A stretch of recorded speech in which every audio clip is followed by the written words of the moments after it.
Est-ce que Bitcoin pourrait être justement récupéré par la gauche, si on peut dire ça comme ça? Et quels seraient justement les principaux critères qui permettraient à François Hollande d'être convaincu de s'approprier ce sujet et puis d'en faire un thème de campagne, par exemple, selon toi?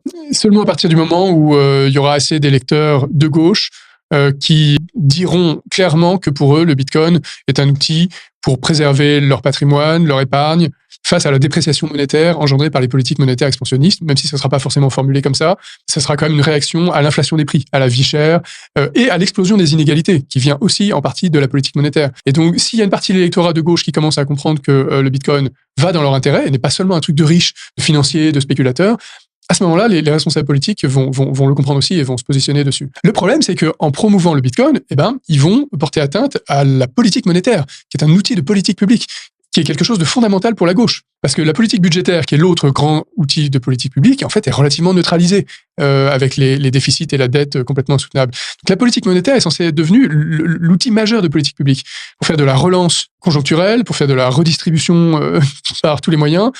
Et donc, est-ce que les hommes politiques, les responsables publics sont prêts à sacrifier cet outil en faisant la pub pour quelque chose qui dépolitise la monnaie, comme le Bitcoin? C'est vraiment une contradiction majeure. Et donc, comment est-ce qu'ils vont surmonter ça? Je sais pas.